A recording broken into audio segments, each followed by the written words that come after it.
Shadows twist where whispers grow. The edge of light begins to flow. A world unseen through fractured glass, where futures meet the echoes past. Step closer now, the veil is thin. A riddle starts where dreams begin. The experimental medium calls your name. Nothing here will be the same. Welcome to the Deep Dive. We're here to explore fascinating subjects, really get into the details just for you. And today, we're definitely diving deep. We're looking into something quite extraordinary, really. The spirit teachings connected to the work of Allan Kardec. It touches on some pretty big questions: life, death, what might come after. Absolutely. Kardec is, well, he's a cornerstone figure in what became known as Spiritism. His approach was really quite systematic, trying to understand these spiritual phenomena in a structured way. Groundbreaking for its time. And for our exploration today, we're drawing mainly from his book, Le Livre de Medium, right? The Medium's book. That's the one. It's packed with observations and explanations about how communication might happen. Okay, so here's the mission for everyone listening. We want you to come away with a real sense of Kardec's core ideas. We'll unpack, his view on what spirits actually are, how communication works, especially things like materialization, which sounds pretty wild. It does raise questions. And the philosophy behind it all. What made his work stand out, and maybe even how you could potentially explore these ideas practically. Sound good? Sounds like a plan. Where should we start? Let's start right at the beginning. The nature of spirits, according to Kardec. What's the absolute fundamental point to grasp? Okay, the most basic idea, really, is that spirits, for Kardec, aren't some separate race of beings. They are simply us, the souls of humans who have died now without the physical body. Right, so that immediately shifts the perspective, doesn't it? It's not about angels or demons or something completely other. Exactly. It refutes that idea. They are essentially deceased human beings, people like us, just in a different state. But okay, here's the immediate hurdle for many, myself included sometimes. If they're immaterial souls, how do they interact with our very material world? How do they, move things or make sounds? Ah, yes. And that's where Kardec introduces a really key concept, the paraspirit. You absolutely need to understand this bit. The paraspirit, okay. He describes it as a kind of semi-material envelope. It's fluidic, subtle, and it acts as the link between the spirit and the physical body during life. And it survives death. Crucially, yes, it persists. And because it's semi-material, it still possesses some properties of matter. It's the direct instrument the spirit uses to act on the physical world. Okay, so it's like an intermediary body, a subtle body that bridges the gap between pure spirit and dense matter. That's a good way to put it, a bridge. And Kardec goes further, explaining that the spirit, using the paraspirit, also manipulates what he called the universal fluid. Universal fluid. Yeah, think of it like an underlying cosmic energy field, maybe. The paraspirit acts on this universal fluid, and that fluid can then influence physical matter. It's like how we use air, which is pretty subtle, to create sound or exert pressure. Okay, I'm trying to visualize this. So the spirit directs the paraspirit manipulates this universal fluid, and the fluid affects the object. That's the mechanism he proposed. It still feels a bit abstract, maybe, especially when you think about those classic seance phenomena like lifting a heavy table. How does this subtle stuff manage that? Well, what's really interesting is how Kardec tackled this doubt head on. He drew parallels to, the powerful but subtle forces that science was beginning to understand in his day. Like what? Think about rarefied gases, imponderable fluids. He pointed out how air, just air, could overturn buildings in a storm, how steam, essentially water vapor, could move massive locomotives. Right, or gunpowder lifting rocks, electricity shattering trees. Precisely. His argument was, look, if these seemingly subtle things can exert such immense physical force, is it really so unthinkable that another subtle substance, the paraspirit, combined with this universal fluid, could allow a spirit to move a table? That does put it in a different light. It frames it not as magic, but as potentially unknown physics almost, using subtle energies we don't fully grasp. Kinda, yeah. It challenged the assumption that only dense matter could affect dense matter. Okay, so that gives us a basis for interaction. Let's move on to the methods then. You mentioned materialization. How did Kardec explain phenomena like objects appearing or even spirits themselves becoming visible? Right. Well, first, a little context helps. These phenomena knocks, moving objects, they initially caused a huge stir. People saw them as, well, prodigies, marvels, maybe tricks. A bit like how magnetism was first viewed before science got a handle on it. And met with skepticism, I imagine. Oh, absolutely. Yeah. Ridicule, skepticism, especially from the scientifically minded establishment. Tables dancing around wasn't exactly seen as serious business. Understandable. But the crucial shift, the thing that really grabbed attention, was when these phenomena started showing intelligence. The knocks weren't random. They answered questions. Objects moved with apparent intention. Ah, so it went from just weird physical stuff to seeming communication. Exactly. That implied an intelligent cause, moving beyond just, some unknown physical force. Did people try to explain it away? Like maybe it was the medium's own thoughts causing it? Yeah. Yes, that was the reflection theory. The idea was the intelligence came from the medium or the other people present, maybe their subconscious. Wow. But often the information that came through, well, it contained knowledge the medium and assistant simply didn't have. Sometimes it even contradicted their own beliefs or expectations. That pointed strongly towards an external intelligence. Okay, so accepting an external spirit intelligence for a moment, how did Kardec explain the physical side? Like making an object appear out of thin air, the apport. His explanation involves the medium again. He said spirits draw upon the medium's vital energy, he called it animalized fluid, and combine it with the fluid from their own perispirit. So a mix of the medium's energy and the spirit's energy. Yes.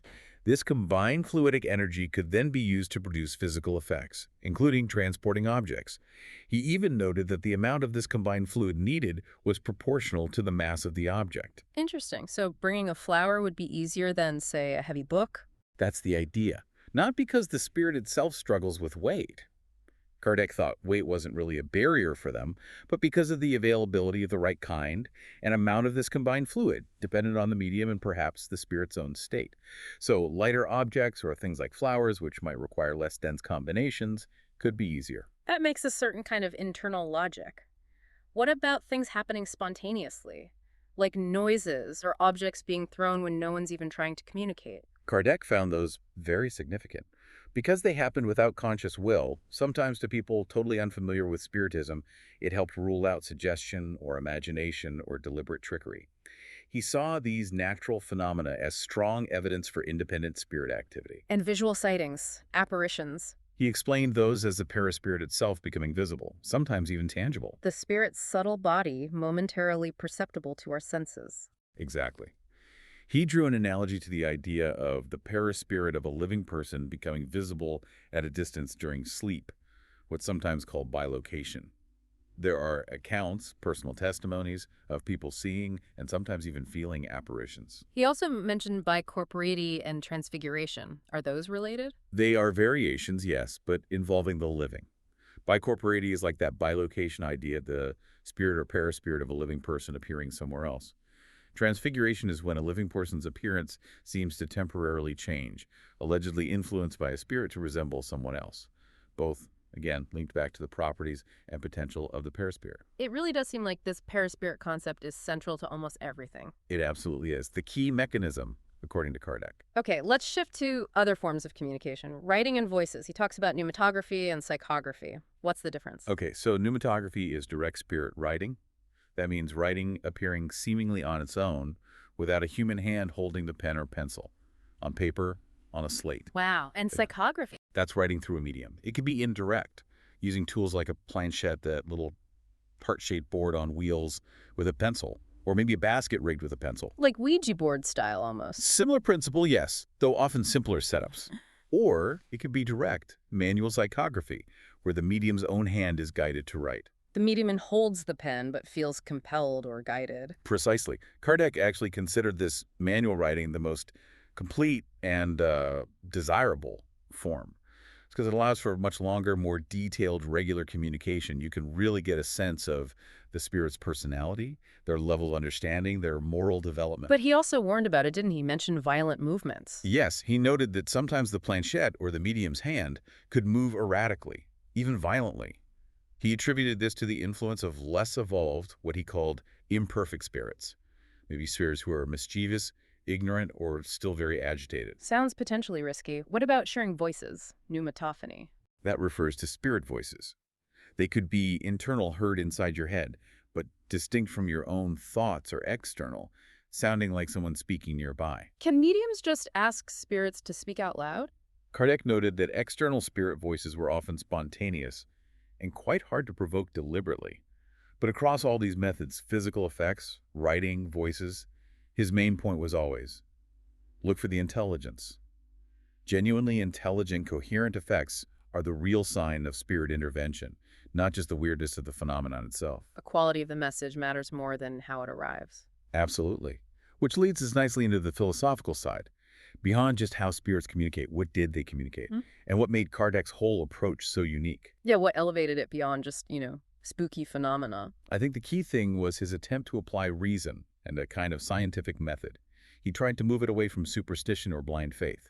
He emphasized observing the facts first, then trying to formulate theories based on those facts, rather than starting with a preformed belief. So observation, classification, looking for patterns, like a naturalist studying a new species. In a way, yes. Building a framework based on evidence, however strange that evidence seemed. And a huge part of that framework, really central to Kardec, was the moral dimension.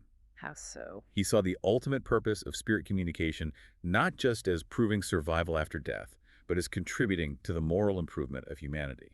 So the spirits were meant to be teachers, guides. Some of them, yes. But crucially, Kardec stressed that spirits communicate with varying levels of intelligence and morality, just like people on Earth. Their messages reflect their own level of development, their progress, or lack thereof. So not all spirits are wise old souls dispensing cosmic truths. Definitely not. He actually categorized communications. He talked about gross communications, often vulgar or aggressive, from very low spirits. Frivolous ones, lighthearted, maybe witty but superficial. Serious ones, dealing with important topics but maybe not profoundly insightful. And finally, instructive communications, which conveyed genuinely elevated moral or philosophical teachings. That's a useful classification. So how did he suggest people tell the difference? Especially if a spirit claims to be someone important, like Plato or, a saint. His advice was clear. Judge the spirit by the content and tone of the message, not by the name it uses. Look at the language. Is it consistently elevated? Is the morality sound? Does it align with principles of charity, reason, benevolence? So fancy names mean nothing if the message is rubbish or promotes negativity. Exactly. He warned strongly against being deceived by proud spirits, lying spirits, even those pretending to be highly evolved. He said reason and moral sense are the best tools for discernment. And what about the role of the medium in all this? Did he see them as having special powers? Not exactly powers inherent to them. He saw mediums more as facilitators, intermediaries. Their own moral qualities, though, were seen as crucial, because he believed that like attracts like. A medium with good moral qualities, seeking truth sincerely, would be more likely to attract benevolent and wise spirits. Conversely, pride, selfishness, or seeking phenomena for vanity could attract deceptive or less evolved spirits. He really cautioned mediums against pride and self-deception. So the whole atmosphere, the intention of the group, matters a lot. Tremendously. Kardec listed conditions for the best communication: shared positive views among the group members, genuine benevolence and charity, a sincere desire to learn and improve, and importantly, not just doing it out of idle curiosity or for entertainment. Serious intent attracts serious spirits, was the idea. This is all fascinating from a theoretical standpoint, but you mentioned people might want to explore this practically. How would someone even begin to do that, following Kardec's principles? It sounds like you shouldn't just grab a Ouija board and hope for the best. Definitely not. Kardec advised a very cautious, methodical approach. He suggested the ideal way was to form a small, serious study group. People dedicated to learning together, supporting each other. The focus should be on study and moral development first. A study group, okay. Not a seance circle looking for thrills. Right. And when it came to attempting communication, he advised against trying to call specific spirits initially, especially famous ones. Why not? Isn't that what people often want? To talk to Grandma or Einstein? The thinking was that you first need to establish the right conditions, the right fluidic connections. So start with a general appeal. Address benevolent spirits, protective spirits, perhaps your own guardian angel if you believe in that concept. Ask for guidance and light. Let the connection develop naturally with well-intentioned spirits. Exactly. And focus on patiently developing mediumistic abilities within that supportive group setting. He particularly recommended focusing on psychography, the writing, because it tends to be the most accessible and often the most revealing over time. But it requires patience, consistency, and importantly, that morally sound environment. And if communications do start coming through, how should the group handle them? With critical discernment. This was paramount for Kardec. Apply reason. Apply logic. Does the message make sense? Is it morally sound? Does it contradict known truths or basic common sense? Compare messages over time. Don't just blindly accept everything. Absolutely not. He warned against blind belief. Question everything. Analyze it. Prioritize moral consistency and reasonableness over sensational claims or grand pronouncements. Use your own judgment. That sounds like solid advice for evaluating any information, really. If someone wanted to read more about the core philosophy before even thinking about practice, where should they start? The foundational text is Le Livre des Esprits, the Spirit's book. That lays out the whole philosophical framework of Spiritism reincarnation, the different orders of spirits, the laws governing the universe. It provides the essential context for understanding the phenomena discussed in the medium's book. Okay, good to know. Well, this has been a really deep dive, hasn't it? Into Kardec's world, his way of understanding spirits, communication, materialization.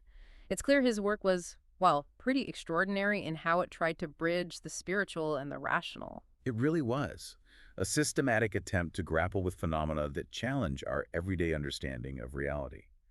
It definitely encourages you, I think, to reconsider the boundaries we often draw around consciousness, reality itself, and maybe our ongoing connection to those who passed on.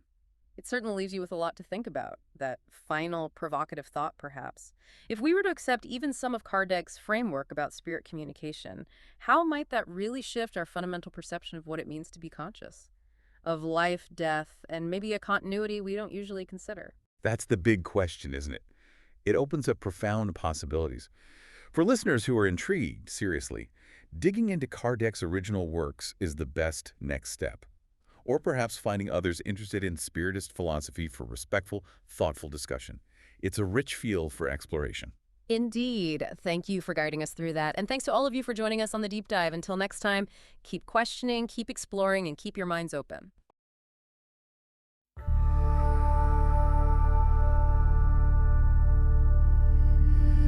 Whispers creeping through the haze, shadows dance in twisted ways, echoes hum from worlds unseen. This is where the strange convene. Step into the unknown mind, secrets hidden, twist and bind, truths that linger in between. Welcome to the spectral stream, a voice that stirs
Reality's edge becomes your home. Questions rise like fragile smoke. The uncharted realms